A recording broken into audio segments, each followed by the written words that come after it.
ఆయన పేరు శ్రీధర్ రెడ్డో శ్రీకాంత్ రెడ్డో నాకు తెలియదు. అయితే ఇక్కడ వాస్తవం ఏంటంటే 2018 నేను చెప్పడం కాదు, ఇది 2018లో this is Times of India report. ఆయన సుధాకర్ రెడ్డి గారని senior journalist Times of India రాశారు ఈ రిపోర్ట్. ఏం రాసినారు అందులో? ఐటీ వాళ్ళు అప్పుడే సస్పెక్ట్ చేశారు ఇది బినామీ కంపెనీ అని. నేను చెప్తాను లేదు, ఐటీ ఈడీ రైడ్ అయింది రేవంత్ రెడ్డి మీద 2018 సెప్టెంబర్ 27.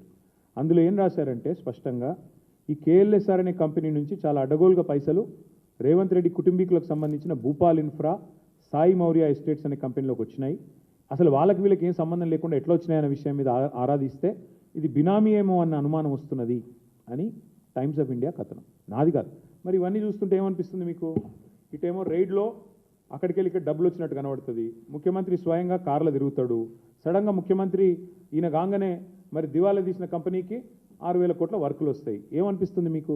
మళ్ళీ ఇంకా విచిత్రం ఏంటి, ఈ కంపెనీని ప్రోబ్ చేయండి అని చెప్పి